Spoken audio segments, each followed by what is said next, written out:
Latest on Harvey Weinstein, the New York Times reporting allegations by numerous women who say the Hollywood mogul sexually harassed them. Harvey Weinstein's story has brought to light the ugliness, the humiliation, and perhaps most of all, the prevalence of sexual harassment and assault.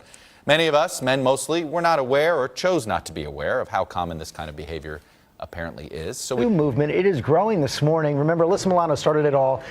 Hello, and welcome to another episode of Weekly Analysis.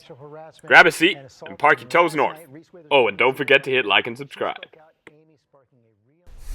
What you're seeing is the political climate of the last few years in terms of gender equality, and is why I wanted to have a look at the 7th of Ultratune's Unexpected Situations commercials to analyse in terms of both text and discourse. The ads have received widespread criticism since the release of their first back in 2016.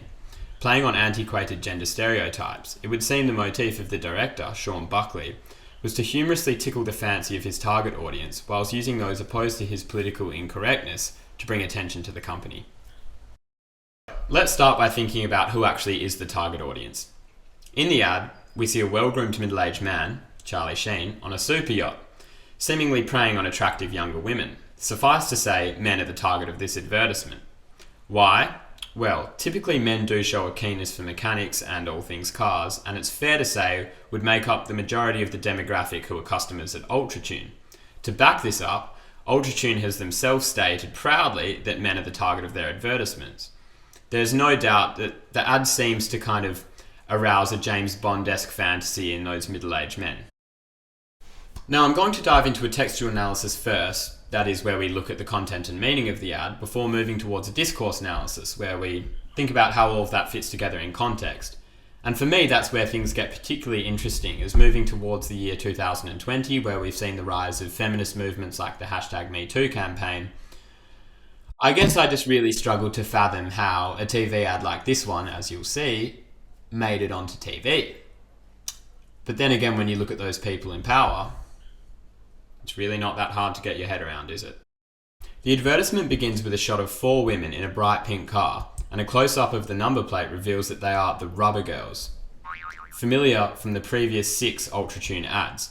A close-up of their faces reveals significant Botox, before the director forebodes the unexpected situation with comments like, "I can't wait to go for a swim," and, "Wow, they're so big."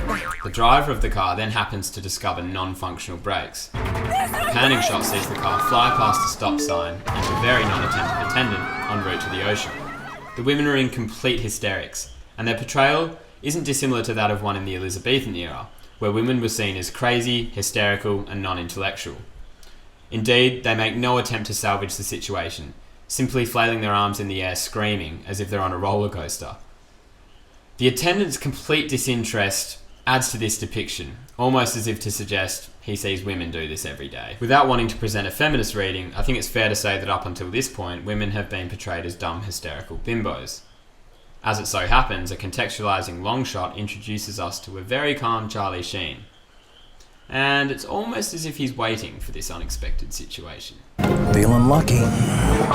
Fishing for today's catch, what does Sheen receive? Woman overboard. An empowering low-angle close-up reveals feigned surprise on Sheen's face and a predatorial man who has sprung into action. He welcomes the helpless ladies on board, shot from above to reinforce their powerlessness, and can't help but to throw in a casually sexist comment, whilst creepily watching them from behind. And I'm all out of towels. Winning.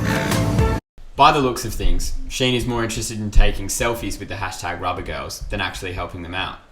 The ad finishes with an Ultratune mechanic arriving to deal with the car, while he, an Australian footy playboy turned apparent super yacht skipper, Warwick Capper, crank the boat up and the music and set sail for a party. Ready, Skipper?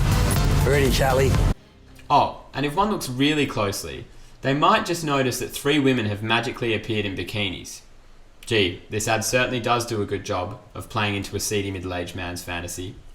Winning! Now, let's contextualise the ad. Firstly, the choice of Charlie Sheen is an interesting one. Renowned for playing somewhat of an alcohol-fueled sex pest in the TV series 2.5 Men, as well as having many sexual harassment claims filed against him, surely the decision to choose him wasn't one that was taken lightly by the director. One might be able to find the answer from Ultratune's CEO, Sean Buckley, who, when questioned on whether or not the ad was intentionally designed to be controversial, replied, "I'm not an idiot. It was a bit of light-hearted fun in a politically correct era. My personal opinion is that Buckley sought to intentionally satirise the feminist movement for publicity, and that in itself speaks volumes about a society where those in power are willing to sacrifice their moral standards and codes and trivialise serious issues, all for the sake of a dollar coin.